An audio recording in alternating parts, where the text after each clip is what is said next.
తాకట్లో ఉన్న బంగారాన్ని విడిపించి ఆ రోజున మార్కెట్ ధర కట్టి మిగిలిన డబ్బును మీకు అందిస్తుంది కొమ్మూరి గోల్డ్. ప్రస్తుతం మనతో పాటు ఉన్నారు ప్రముఖ జ్యోతిష్యులు వేణుస్వామి గారు. ఇప్పుడు వారితో మాట్లాడి మరిన్ని విషయాలు తెలుసుకుందాం. ముఖ్యంగా మనకెన్నో సందేహాలు ఉంటూ ఉంటాయి, వాటి గురించి అడిగి తెలుసుకునే ప్రయత్నం చేద్దాం. నమస్కారం అండి.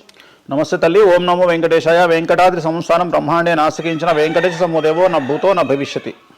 ఇప్పటి వరకు కూడా రకరకాల విపత్తులు అయితే మనం చూసాం. గత ఉగాది మన కొత్త సంవత్సరం నుంచి కూడా ఇప్పటి వరకు చాలా విపత్తులు చూసినాం. అంటే పంచభూతాల్లో ఒక్కొక్కటి ఒక్కొక్క ప్రళయంగా, అగ్ని ద్వారా కావచ్చు, గాలి ద్వారా కావచ్చు, రకరకాలుగా. ఇప్పుడు ఈ గ్రహాల మార్పుల వల్ల ఏవో రాబోతున్నాయని, మొన్న రీసెంట్గా బ్రహ్మంగారి ఇల్లు కూలింది అని, అంటే ఎక్కడ ఏ మూలన ఏం జరిగినా కూడా దాన్ని ప్రతి ఒక్కదానికి లింక్ చేసి దానివల్ల ఏదో దుష్ప్రభావాలు రాబోతున్నాయి, దీనివల్ల ఇబ్బందులు పడబోతున్నారని చెప్తున్నారు. మరి ఈ 2026 మనమైతే ఉగాది నుంచి చూసుకుంటాం, కానీ ఆంగ్ల నూతన సంవత్సరం రాబోతోంది. దీని ద్వారా మనకు ఉగాది వరకు ఈ మధ్య కాలంలో ఎలా ఉండబోతోంది, గ్రహాలు రాశుల పరంగా చూసుకుంటే, పంచభూతాల పరంగా చూసుకుంటే, తర్వాత మనకి సంవత్సరం మారిన తర్వాత ఎలా ఉండబోతోంది. సో రాబోతున్నటువంటి సంవత్సరం పేరు కూడా చాలా చాలా చాలా కాంట్రవర్షియల్ నేమ్, పరాభవనామ సంవత్సరము. పరాభవము అంటే ఓటమి, అవమానముతో కూడిన ఓటమి అని అర్థం. పరాభవము దుర్యోధనుడికి మయసభలో జరిగినది పరాభవము. సో అలాంటి పరాభవము ఎవరికి జరుగుతుంది అంటే, ఎవరి జాతకంలోనైతే ఏలినాటి శని ఉందో, 6వ స్థానంలో శని ఉన్నాడో, 8వ స్థానంలో శని ఉన్నాడో, 12వ స్థానంలో గురువు ఉన్నాడో, వాళ్లకు ఈ సంవత్సరం సంచలనాలు ఉండబోతా ఉన్నాయి. అది మేషరాశి కావచ్చు, మీనరాశి కావచ్చు, సింహరాశి కావచ్చు. సో ఇలాంటి వారికి ఈ సంవత్సరం పెను సంచలనాలు ఉండేటువంటి అవకాశాలు ప్రస్ఫుటంగా కనిపిస్తూ ఉన్నాయి. సో ఇది ఓవరాల్గా సంవత్సర ఫలితము. ఇక 12 రాశులకు సంబంధించి ముందుగా మేషరాశి కనుక తీసుకున్నట్లయితే, మేషరాశికి ఈ సంవత్సరము ఏలినాటి శని నడుస్తూ ఉంది.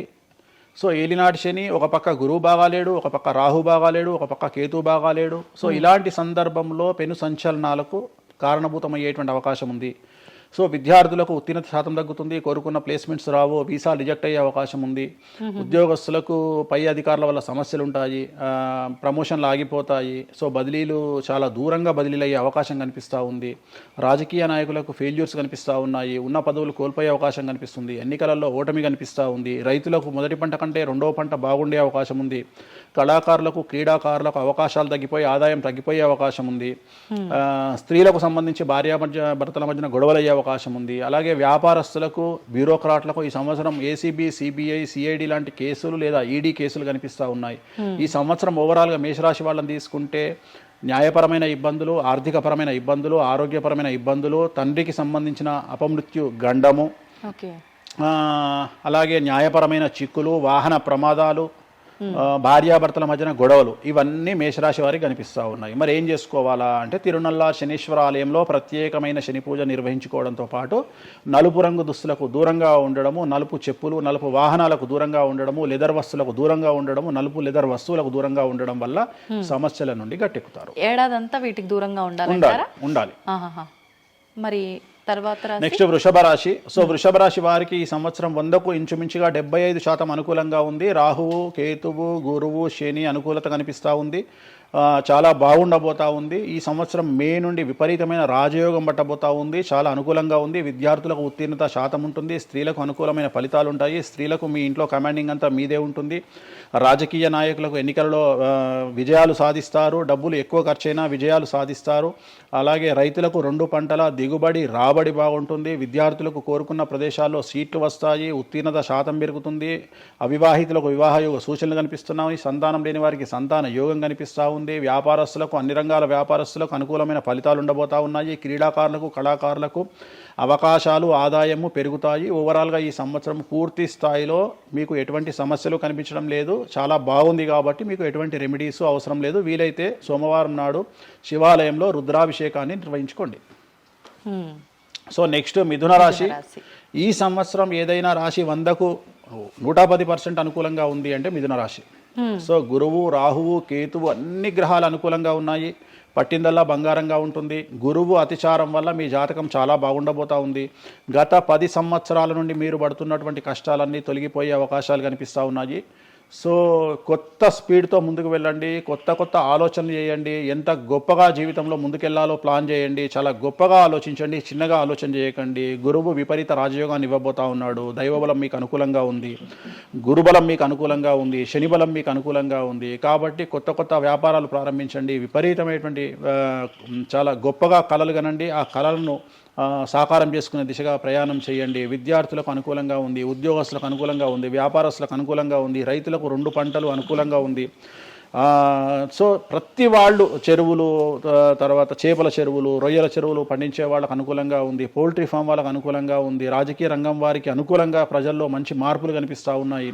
స్త్రీలకు మీదే కమాండింగ్గా ఉంటుంది, కుటుంబంలో మీరు ఏం చెప్తే అది జరిగేటువంటి అవకాశాలు కనిపిస్తూ ఉన్నాయి. సో మిథున రాశి వారికి పూర్తి స్థాయిలో అనుకూలంగా ఉంది. ఎటువంటి రెమెడీస్, ఎటువంటి పూజలు అవసరం లేదు. అద్భుతం అయితే వీళ్ళది. నెక్స్ట్ కర్కాటక రాశి. సో నెక్స్ట్ కర్కాటక రాశి. సో కర్కాటక రాశి వారికి కూడా ఇంచుమించు 90% అనుకూలంగా ఉంది. కాకపోతే ఇక్కడ ఉన్న సమస్య ఏంటి అంటే మే వరకు 2026 మే వరకు కొద్దిగా వీళ్ళకు గురువు 12వ ఇంట్లో ఉన్నాడు కాబట్టి కాళ్ళు చేతులు విరిగే అవకాశం ఉంది, దెబ్బలు తగిలించుకునే అవకాశం కనిపిస్తూ ఉంది. జాగ్రత్తగా ఉండండి. సాధ్యమైనంత వరకు yellow colour, lemon yellow colour దుస్తులు ధరించే ప్రయత్నం చేయండి. చాలా అనుకూలంగా ఉండబోతూ ఉంది. రాజకీయ రంగంలో ఉండే వాళ్లకు విపరీతమైనటువంటి విజయాలు సిద్ధిస్తాయి. జనాల్లో అనుకూలమైన వాతావరణం ఉంటుంది. వ్యాపారస్తులకు విశేషించి అనుకూలంగా ఉంటుంది. విద్యార్థులకు అనుకూలంగా ఉంటుంది. అలాగే రైతులకు అనుకూలంగా ఉంటుంది. కళాకారులకు, క్రీడాకారులకు మరీ అనుకూలంగా ఉంటుంది. కాకపోతే ఓవరాల్గా కర్కాటక రాశి వారికి ఈ సంవత్సరం కొద్దిగా శత్రువుల యొక్క బెడద ఒక 10% కనిపిస్తూ ఉంది. కానీ శత్రువులను పట్టించుకోకండి. శని బలం వల్ల వాళ్ళు ఎంత ప్రయత్నాలు చేసినా, రాహు బలం వల్ల వాళ్ళు ఎంత ప్రయత్నాలు చేసినా మిమ్మల్ని ఎవరు ఏమీ చేయలేరు. సో మీరు చేయాల్సింది ప్రతి గురువారం నాడు లెమన్ ఎల్లో దుస్తులు ధరించే ప్రయత్నం చేయండి. అలాగే శ్రీకాళహస్తిలో గురు దక్షిణామూర్తి వద్ద గురువారం నాడు గురుహోరలో గురువుకు అంటే దక్షిణామూర్తికి అష్టోత్తర పూజ చేయించుకోండి. అలాగే పసుపు రంగు పువ్వు ఏదైనా ఉంటే అక్కడ నుండి తెచ్చుకొని ఇంట్లో పెట్టుకోండి. మీకు అనుకూలమైన ఫలితాలు ఉంటాయి. అంటే శని వీళ్ళకి ఫేవర్గా ఉన్నాడు, అంటే శని వీళ్ళకి చాలా ఫేవర్గా ఉన్నాడు, రాహు ఫేవర్గా ఉన్నాడు, కేతు ఫేవర్గా ఉన్నాడు, మే నుండి గురువు కూడా ఫేవర్గా ఉంటాడు. అది ఉన్న చిన్న చిన్న ఇబ్బందులకు కూడా ఏమైనా దానాలు అలాంటివి అదే మనం చెప్పినందుకు గురువు లెమన్ ఎల్లో కలర్ గురువుకు దక్షిణామూర్తి సరిపోతుంది, ఇంకా అవసరం లేదు, దానాలు అవసరం లేదు. మరి తదుపరి రాశి. సో నెక్స్ట్ సింహరాశి. సింహరాశికి ఈ సంవత్సరం అష్టమ శని నడుస్తూ ఉంది. గురువు వ్యతిరేకమైన ఫలితాలు, రాహు కేతువు చాలా నెగిటివ్గా ఉన్నారు. సో ఇంచుమించుగా 4 గ్రహాలు వ్యతిరేకమైన దిశలో ఉన్నాయి. అష్టమ శని అంటే తల్లికి ఆరోగ్యపరమైన ఇబ్బందులు ఉంటాయి, మానసికమైన ఇబ్బందులు ఉంటాయి, శారీరకమైనటువంటి అనారోగ్య సమస్యలు ఉంటాయి, అలాగే ఆర్థికపరమైన ఇబ్బందులు, న్యాయపరమైన చికాకులు ఉంటాయి. జాగ్రత్తగా ఉండండి. నలుపు రంగు దుస్తులకు దూరంగా ఉండండి. విద్యార్థులకు సమస్యలు, ఉద్యోగస్తులకు సమస్యలు, వ్యాపారస్తులకు సమస్యలు, ఈడీ కేసులు, పోలీస్ కేసులు, బ్యూరోక్రాట్స్కు సిబిఐ కేసులు, రైతులకు పంటల దిగుబడిలో నష్టము, కళాకారులకు, క్రీడాకారులకు వాళ్ళ అవకాశాలను ఇతరులు దక్కించుకునేటువంటి అవకాశం కనిపిస్తూ ఉంది. స్త్రీలకు భార్యాభర్తల మధ్యన గొడవలు. సో ఓవరాల్గా సింహరాశి వారికి ఏ రంగంలో వారైనా సమస్యలు కనిపిస్తూ ఉన్నాయి. అష్టమ శని ప్రభావం కనిపిస్తూ ఉంది కాబట్టి నలుపు రంగు దుస్తులకు దూరంగా ఉండండి. తీరు నల్లార్ శనీశ్వర ఆలయంలో ప్రత్యేకమైన శని పూజను నిర్వహించుకోవడం ద్వారా సమస్యల నుండి గట్టెక్కుతారు. ఓకే. సో నెక్స్ట్ కన్యారాశి. ఈ సంవత్సరం కన్యారాశి వారికి ఇంచుమించు 75% అనుకూలంగా ఉండబోతా ఉంది. శని, అలాగే కుజుడు, రాహువు, కేతువు, గురువు అనుకూలతల వల్ల చాలా చాలా అనుకూలంగా ఉండబోతా ఉంది. ఒకే ఒక్క సమస్య ఈ సంవత్సరం ఉండేది, భార్యాభర్తల మధ్యన ఈగోలు కానీ క్లాషెస్ కానీ వచ్చే అవకాశం ఉంది. సో కాంప్రమైజ్ అవ్వడానికి ప్రయత్నించండి. భార్య దగ్గర భర్త, భర్త దగ్గర భార్య, కాంప్రమైజ్ అవ్వండి. ఈగోలకు పోవద్దు, జెలస్లకు పోవద్దు. ఆర్థికపరమైన అంశాల్లో జాగ్రత్తగా ఉండండి. విద్యార్థులకు అనుకూలత కనిపిస్తూ ఉంది. రాజకీయ నాయకులకు అనుకూలత కనిపిస్తూ ఉంది. వ్యాపారస్తులకు, కళాకారులకు, క్రీడాకారులకు విశేషమైన యోగం లభించబోతూ ఉంది. న్యాయస్థానాల్లో పనిచేసే వాళ్లకు, న్యాయ సంబంధమైన వృత్తిలో ఉండే వాళ్లకు అనుకూలమైన ఫలితాలు ఉండబోతూ ఉన్నాయి. స్త్రీలకు విశేషించి అనుకూలంగా ఉండబోతూ ఉంది. సో ఈ సంవత్సరం కన్యారాశి వారికి పూర్తిగా అనుకూలమైనటువంటి ఫలితాలు కనిపిస్తూ ఉన్నాయి. వీరు చేయాల్సినటువంటి రెమెడీ, సోమవారం నాడు రుద్రాభిషేకాన్ని శివాలయంలో నిర్వహించండి. సమస్యల నుండి గట్టెక్కుతారు. సో నెక్స్ట్ తులారాశి. తులారాశి వారికి 6వ స్థానంలో శని కనిపిస్తూ ఉన్నాడు. కాకపోతే గురువు విపరీత రాజయోగాన్ని ఇవ్వబోతా ఉన్నాడు. వీళ్ళకి గురు బలము మరియు దైవ బలం అనుకూలంగా ఉండడం వల్ల మీ జీవితాన్ని కొత్తగా ప్రొజెక్ట్ చేసుకునేటువంటి అవకాశం మీకు దేవుడు కల్పిస్తూ ఉన్నాడు. ముందుకు వెళ్ళే ప్రయత్నం చేయండి. చాలా కొత్తగా మిమ్మల్ని మీరు ఆవిష్కరించుకునే ప్రయత్నం చేయండి. మిమ్మల్ని మీరు కొత్తగా సమాజానికి చూపించుకోండి. దానివల్ల మీ ఆలోచనలు మార్చుకోండి. చాలా గొప్పగా థింక్ చేయండి, గొప్పగా కలలు కనండి, వాటిని సాకారం చేసుకోండి.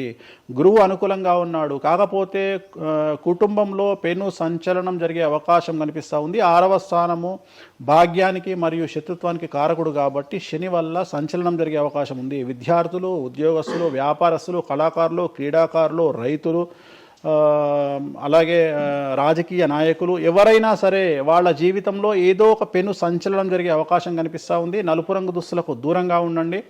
తిరునల్లార్ శనీశ్వర ఆలయంలో ప్రత్యేకమైన శని పూజ నిర్వహించడం ద్వారా సమస్యల నుండి బయటపడతారు. నెక్స్ట్ వృశ్చిక రాశి వారికి అర్ధాష్టమ శని వెళ్ళిపోయింది. శని గురువులు అనుకూలంగా ఉన్నారు, రాహు కేతువులు అనుకూలంగా ఉన్నారు. కళాకారులు, క్రీడాకారులు, ఉద్యోగస్తులు, విద్యార్థులు, వ్యాపారస్తులు, రైతులు, రాజకీయ నాయకులు, స్త్రీలు, అన్ని రంగాల వారికి పూర్తిగా 100కి 100% అనుకూలంగా ఉన్నటువంటి రాశి వృశ్చిక రాశి. పూర్తి స్థాయిలో విశాఖ 4, అనురాధ 1, 2, 3, 4, జ్యేష్ఠ 1, 2, 3, 4, 9 పాదాల వారికి విశేషించి రాజయోగంగా భావించాల్సి ఉంటుంది. మే వరకు విపరీత రాజయోగం కనిపిస్తూ ఉంది. మే తదుపరి కూడా అనుకూలమైన ఫలితాలను పొందుతారు. కాబట్టి వీరికి ఎటువంటి రెమెడీసు, ఎటువంటి పూజలు అవసరం లేదు. చాలా గొప్పగా కళలు కనండి, మీకున్నటువంటి కళలను సాకారం చేసుకోండి. మీకు ఎటువంటి రెమెడీస్ కూడా అవసరం లేదు. నెక్స్ట్ ధనుసు రాశి వారికి అర్ధాష్టమ శని నడుస్తూ ఉంది. అర్ధాష్టమ శని అనేటువంటిది డబ్బులను అధికంగా ఇచ్చి ఆ డబ్బుల ద్వారా సమస్యలు తెచ్చేటువంటి ఒక పరిస్థితి. అంటే డబ్బులు లేకపోతేనే సమస్యలు అంటారా? డబ్బులు ఉంటే కూడా సమస్యలు. డబ్బులు ఉన్నప్పుడు వాటిని మనం ఖర్చు చేసే విధానంలో సమస్యలు, వాటిని మనం ఎలా సమాజంలో ఖర్చు పెట్టబోతున్నామనే సమస్యలు ఏర్పడేటువంటి అవకాశం ఉంది. కాబట్టి మీరు ఇన్వెస్ట్మెంట్ చేయడంలో కానీ, అప్పులు ఇవ్వడంలో కానీ, ఎవరికైనా అప్పులు ఇవ్వడంలో కానీ, చిట్టీలు వేయడంలో కానీ, సహాయం చేయబోయేటప్పుడు కానీ జాగ్రత్తలు తీసుకోండి. ఎటువంటి పరిస్థితుల్లోనూ డబ్బులు ఎవరికి ఇవ్వవద్దు. సో ధనుస్సు రాశి వారికి డబ్బు పరంగా సమస్యలు ఏర్పడే అవకాశం ఉంది. రాక డబ్బులు వచ్చినాయి కాబట్టి తీసుకెళ్ళి వేరే వాళ్ళకి ఇచ్చి మోసపోయే అవకాశాలు కనిపిస్తూ ఉన్నాయి. ఈ ఒక్క విషయంలో ధనుస్సు రాశి వాళ్ళు జాగ్రత్తలు తీసుకుంటే విద్యార్థులకు, ఉద్యోగస్తులకు, కళాకారులకు, క్రీడాకారులకు, రాజకీయ నాయకులకు, స్త్రీలకు, వ్యాపారస్తులకు, రైతులకు, అన్ని రంగాల వారికి ఈ సంవత్సరం అనుకూలంగా ఉంటుంది. ఓన్లీ మీరు చేయాల్సిన రెమెడీ నలుపు రంగు దుస్తులకు దూరంగా ఉండండి. తిరునల్లార్ శనీశ్వర ఆలయంలో ప్రత్యేకమైన శని పూజ నిర్వహించడం ద్వారా సమస్యల నుండి గట్టెక్కుతారు. నెక్స్ట్ మకర రాశి వారికి ఈ సంవత్సరం చాలా అనుకూలంగా ఉంది. ఈ సంవత్సరం అండర్లైన్ చేయాల్సిన విషయం ఏమిటంటే మకర రాశి వారికి భార్యాభర్తల మధ్యన గ్యాప్ ఏర్పడేటువంటి అవకాశం ఉంది. గొడవలు వచ్చే అవకాశం ఉంది. ఈగోస్ వల్ల కానీ వేటి వల్ల అయినా సమస్యలు వచ్చే అవకాశం ఉంది. అది కాకుండా విద్యార్థులకు అనుకూలతలు ఉంటాయి, ఉద్యోగస్తులకు అనుకూలతలు ఉంటాయి, రైతులకు 2 పంటల దిగుబడి రాబడి ఉంటుంది. అలాగే రాజకీయ నాయకులకు సమాజంలో మంచి పేరు ప్రఖ్యాతులతో పాటు పదవులు సిద్ధిస్తాయి. రైతులకు 2 పంటల దిగుబడి రాబడి ఉంటుంది. వ్యాపారస్తులకు రూపాయికి 100 రూపాయల లాభం ఉంటుంది. స్త్రీలకు కోరుకున్నటువంటి ఫలితాలు ఉంటాయి. అన్ని రంగాల వారికి అనుకూలమైన ఫలితాలు మకర రాశి వారికి ఉండబోతా ఉన్నాయి. వీరు సోమవారం నాడు శివాలయంలో రుద్రాభిషేకం నిర్వహించుకున్నట్లయితే సమస్యల నుండి గట్టెక్కుతారు. సో నెక్స్ట్ కుంభరాశి వారికి ఏలినాటి శని చివరి అంకంలో ఉంది. చాలా సమస్యలు కనిపించబోతా ఉన్నాయి. కుటుంబంలో ఎవరిని తీసుకున్నా విద్యార్థులు, ఉద్యోగస్తులు, వ్యాపారస్తులు, కళాకారులు, క్రీడాకారులు, రాజకీయ నాయకులు, స్త్రీలు, ఉద్యోగస్తులు, బ్యూరోక్రాట్లు అందరికీ సమస్యలు ఉన్నాయి. వాహన ప్రమాదాలు, పోలీస్ కేసులు, కోర్టు కేసులు, ఆరోగ్యపరమైన ఇబ్బందులు, మానసికమైన ఇబ్బందులు, స్త్రీలకైతే థైరాయిడ్ సమస్యలు, పీసీఓడి సమస్యలు, గర్భసంచికి సంబంధించిన సమస్యలు, మానసికమైన ఇబ్బందులు బాధించే అవకాశం కనిపిస్తూ ఉంది. జాగ్రత్తగా ఉండండి. నలుపు రంగు దుస్తులకు దూరంగా ఉండండి. శనివార నియమాన్ని పాటించండి. సప్త శనివార వ్రతాన్ని పాటించండి. సప్త శనివార వ్రతం అంటే శనివారం నాడు శ్రీ వెంకటేశ్వర స్వామి వారికి సంబంధించినటువంటి వ్రతము. ఇది పుస్తకం మీకు మార్కెట్లో దొరుకుతుంది. తీసుకొచ్చుకొని 7 వారాల పాటు 7 శనివారాల పాటు చేయండి. సమస్యల నుండి గట్టెక్కుతారు. ఇక చివరిది లాస్ట్ది అనేటువంటిది మీనరాశి వారికి ఈ సంవత్సరం జన్మశని నడుస్తూ ఉంది. జన్మశని చాలా డేంజరస్గా ఉండబోతూ ఉంది.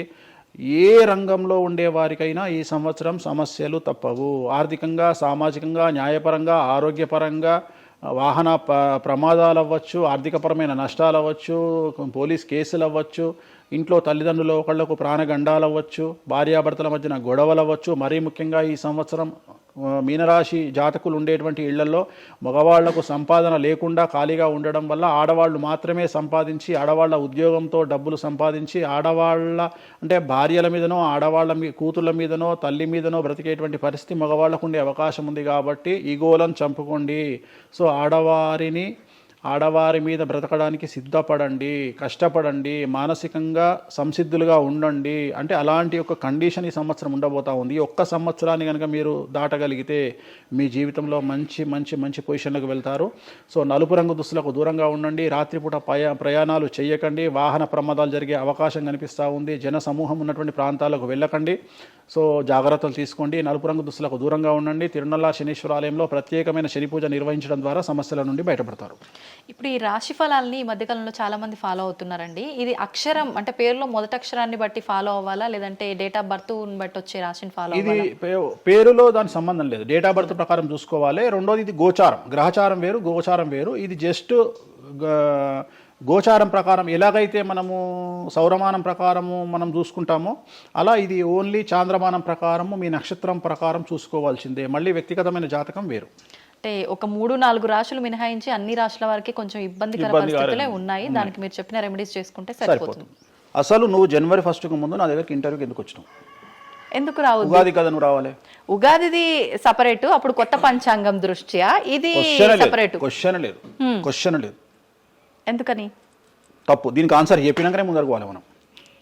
ఉగాది 2026 మార్చి 19 నాడు శ్రీ పరాభవన సంవత్సరం వస్తుంది. దానికి కదా మనం పంచాంగం తీసుకోవాలి. నేను ఎందుకు ముందుగా వచ్చానంటే నేను దానికి ఆన్సర్ చెప్తా. మీరు ఎట్లాగో బిజీ పూజల్లో, మళ్ళీ నాకు అవకాశం దొరుకుతుందో లేదో తెలియదు. కాదు కాంపిటీషన్ జీవితములో నిన్ను నువ్వు నిలబెట్టుకోవడానికి కొత్తదనాన్ని ఎంచుకొని నిన్ను నమ్ముకున్నటువంటి ఓనర్కు నీ పూర్తి కర్త కర్మ క్రియ నీ రిజల్ట్ను ఇవ్వడానికి నువ్వు చేస్తున్నటువంటి ఒక ప్రయత్నం, నిన్ను నువ్వు జనాల్లో కొత్తగా ప్రొజెక్ట్ చేసుకోవడానికి చేస్తున్నటువంటి ప్రయత్నం. అదే ప్రయత్నం వేణుస్వామి చేసిండు కామాఖ్య విషయంలో. అమ్మా ఇట్లొచ్చారా? అర్థమైందా? కాబట్టి జనాల్లో కొత్తదానంలో కొత్తగా వస్తే నువ్వు గదే యాంకరింగ్ నేర్చుకున్నావు, గాయన గదే అడ్వకేట్ చదువుకుండు, గా టీవీ ఛానల్ గదే చేసింది. మరి గా టీవీ ఛానల్ ఏమో ప్రైమ్ టైమ్ స్లాట్ 2 లక్షలు ఎట్లా పోతుంది? పనికి వాళ్ళ చిన్న ఛానల్లో 2000 ఎందుకు పోతుంది అంటే వాళ్ళు కష్టపడడానికి వాళ్ళు చేసిన స్టింగ్ ఆపరేషన్లు కావచ్చు, వాళ్ళు జీవితాన్ని నాశనం చేసిన విధానం కావచ్చు, వాళ్ళకి ఆ పేరు వచ్చింది.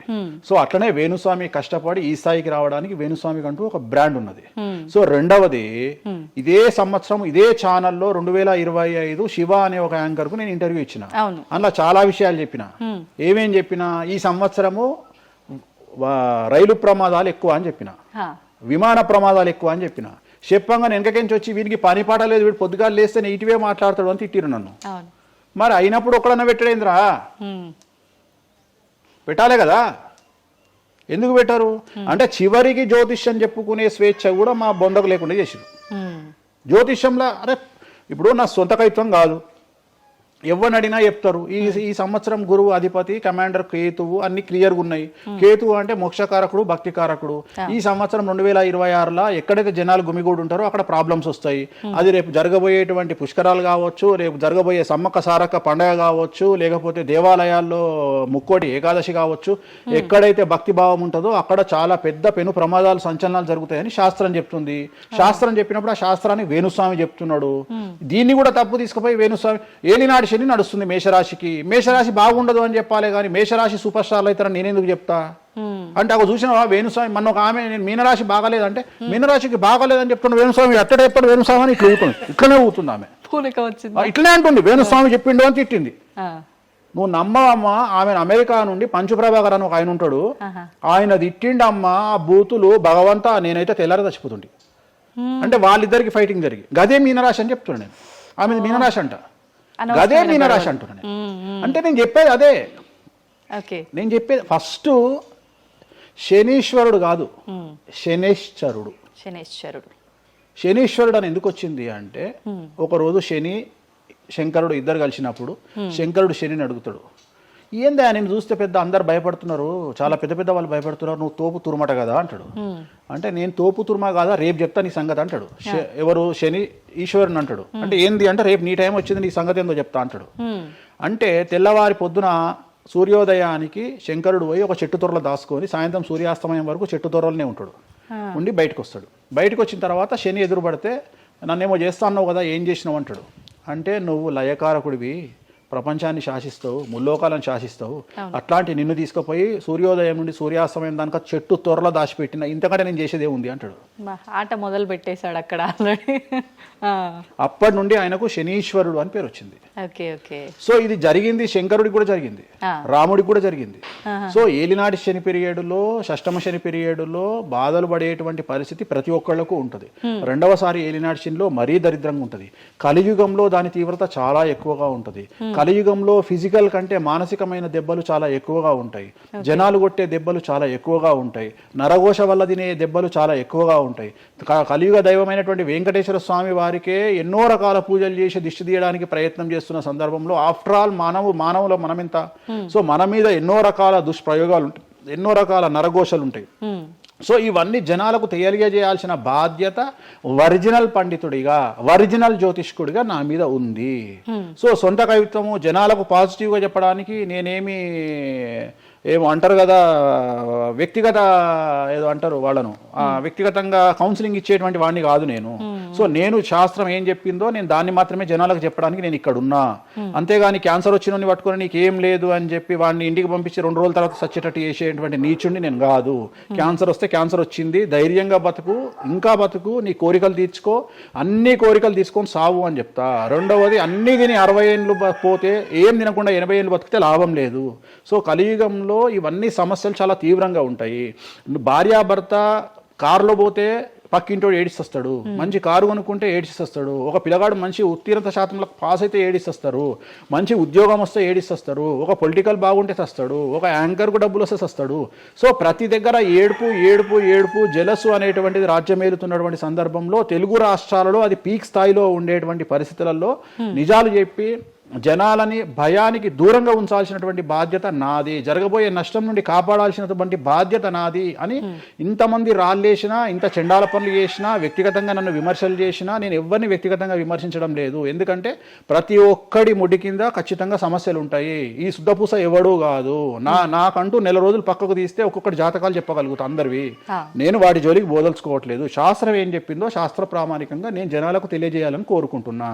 సో లాస్ట్ ఇయర్ ఎట్లా జరుగుతుందో 2025లో అనుభవించిన కష్టం కంటే 2026 ఎక్కువ, 2026 కంటే 27 ఎక్కువ, 27 కంటే 28 ఎక్కువ. 2025 నుండి 28 వరకు సమాజంలో ప్రకృతిలో జరిగే సంఘటనల తీవ్రత చాలా ఎక్కువగా ఉండబోతా ఉంది. ప్రకృతి పరంగా, సామాజికంగా, అగ్ని ప్రమాదాల పరంగా, వాహన ప్రయాణాల ప్రమాదం, చాలా రకాల సమస్యలు ఈ సంవత్సరం ఉండబోతున్నాయి.